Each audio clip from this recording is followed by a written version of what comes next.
Hey everybody, Dan here with Pain Free You. You see me bundled up. What a weird June day.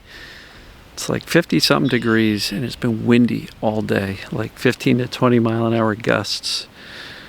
So had to bundle up to stay warm. Anyway, today's topic is going to be, it's all about belief and mindset. Right? I'll get to that in a minute. So enjoy the view. Very overcast day. Really cold. I'm sitting out here on the dock fishing a lot. And we got really cold. So breathe in the peace and the nature and the bird song. By the way, there's a little bush over there that's got a robin's nest in it. And the mama's been sitting on it for the past few weeks and the eggs just hatched. So I'm trying to stay away from it for the sake of the babies and the mama, but really cool. All right, so in my opinion, when I say it's all about, recovery is all about belief and mindset, right? Recovery. So many people get tied up into I need to journal, I need to find my repressed emotions, I need to do meditations, I need to do somatic tracking, and they're looking at tools. And I will tell you, all the tools in the world are not going to do a darn thing without belief and the proper mindset. So let me define that. Belief. Do you believe that your symptoms or sensations or pains are caused by this thing Dr. Sarno defined as TMS, that I'm now later expanding the definition a little bit to perceived danger pain? Do you believe that? Because if you don't, and you keep on questioning that, I think it's my body, your brain's most likely going to keep the symptoms or the pains going. The primary reason for that is because the purpose of pain is to protect you from something the brain thinks is dangerous. So if the brain thinks it's a physical problem, it's always going to utilize the pain to warn you and stop you from utilizing your body in certain ways. And that does apply to other things, whether it be digestive issues or whatever it may be.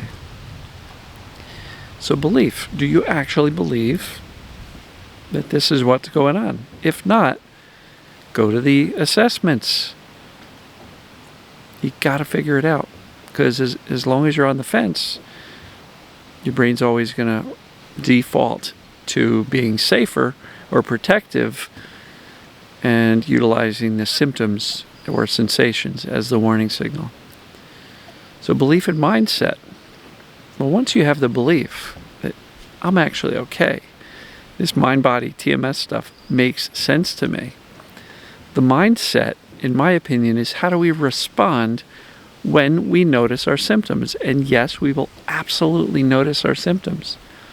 You can't ignore them. Don't try. Don't be frustrated. I'm trying to ignore my symptoms and I can't. I notice them all the time. Yes, of course. We're supposed to notice pain. That's how we were created. That's how we evolved. That's how we were created. It's how the human body works. Pain is supposed to get our attention, to warn us, protect us against something the brain thinks is going on that is dangerous. So please don't judge yourself if you can't ignore your pain. I've never told you to ignore your pain. You may have heard some people say, oh, just ignore it. It's impossible. Don't try. But mindset is something we have influence over, and we can choose the appropriate mindset. In my opinion, the greatest mindset is, I know what that is. Don't care. So what? Whatever. Indifference. That's what indifference means. Don't care. You've made it through every single bad day you've ever had. You'll make it through every single bad day you ever have. And so if today's a bad day, so what? You'll make it through. You've made it through the other ones.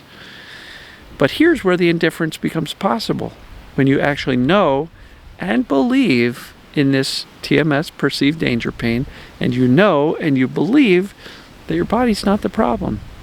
And you know and you believe that the presence of pain is not a reliable indicator of the condition of your body. And you know and you believe that there's nothing to fix. See how the belief feeds the ability to say, well, I know and I believe, so why should I care about the sensations, right? And people say, but of course I care. I want to get rid of them. I hate them. It's awful. It's destroying my life. I get it. The more you hate your symptoms, the more you fight them, and the more you resist them, probably the longer it's going to take for them to resolve and fade away. Why? Because the brain learns what we focus on most. So it's really important to teach your brain that these sensations and symptoms are not a big deal, that you are in fact safe. And the best way to do that is indifference. Now, if that's not possible, or it's not within reach, the next best thing is calm reassurance. When you use your intellect to calmly reassure yourself of the things that you know and believe about your symptoms and sensations. You see how the knowledge and the belief really is the foundation? And on top of that, you can build the ability to choose calm reassurance and even indifference. And I do believe indifference is a choice you can make. It's a challenging one, especially if you've been freaking out about your symptoms, your sensations for a long period of time. But I do believe it's a choice you can make. So when I say it's all about belief and mindset, I truly believe it is.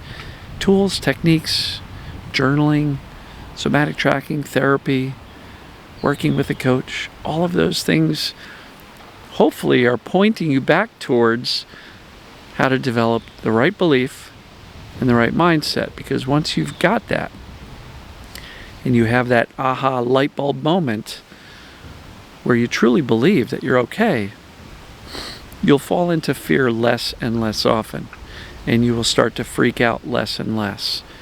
And when you freak out less and you start moving towards indifference and stopping in the middle for calm reassurance, you are well on your way to not healing, to teaching your brain that in fact you are not really in danger. So I hope this makes sense. It is all about belief and mindset.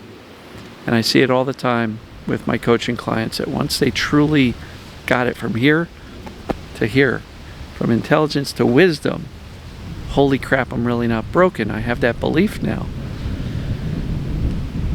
The fear starts to diminish. And if you can stay on that belief and don't convince yourself that, ooh, maybe I was wrong. So don't let the presence of symptoms or the increase in symptoms throw your confidence. All that means is that your brain is perceiving danger, and more danger than it was yesterday, for example. And I know it's very disturbing when the symptoms go up, but that doesn't mean you did anything wrong. It doesn't mean it's your fault. It doesn't mean you're doing this incorrectly. It doesn't mean that you won't be able to recover. It doesn't mean that you went all the way back to square one. It just simply means that in the moment, if your symptoms are up, your brain's perceiving danger. So what's the best way to calm down a dog on 4th of July when the fireworks are going off? By freaking out with them? Or by getting a calm demeanor, sitting with them on the floor? Come here, puppy, I got you. That's the best way to calm yourself down when you feel like freaking out.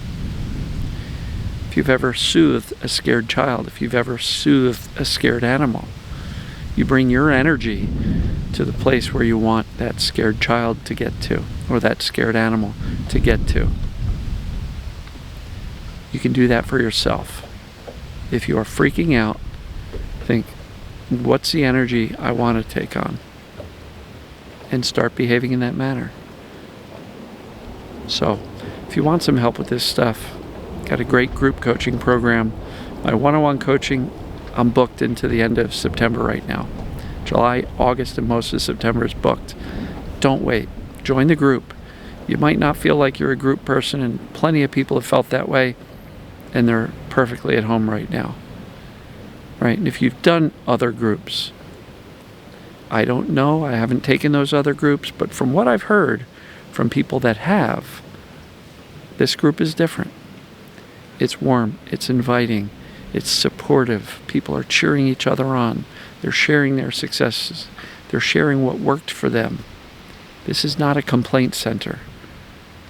We're not there to focus on and really drill down on symptoms. As a matter of fact, a lot of people in the group, including myself, don't know exactly what symptoms or sensations the people in the group actually have.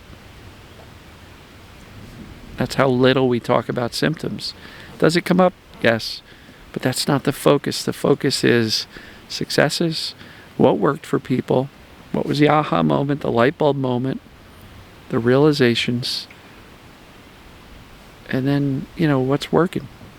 And of course, it's a Q&A as well. So if you've got questions like, hey, Dan, I'm struggling with X, Y, and Z. How do I do that? I'll answer it, and oftentimes other people in the group will say, you know what, that same thing happened with me. Here's what I did, and it helped. So consider the group if you want some help. painfreeyou.com/join for information on the group. And if you're kind of new to this TMS world, mind-body world, perceived danger, pain world, go to painfreeyou.com/start and go through all the resources there. You'll get a really good foundational education as to what causes pain, how to figure out if it's what's going on with you, and a bunch of either free or paid resources to move forward in your journey. So, when I say it's all about belief and mindset, those are the two real keys to getting well and doing it sooner than later. So, love you guys and gals. Time for dinner. We'll catch you guys later. Love you, and see you tomorrow.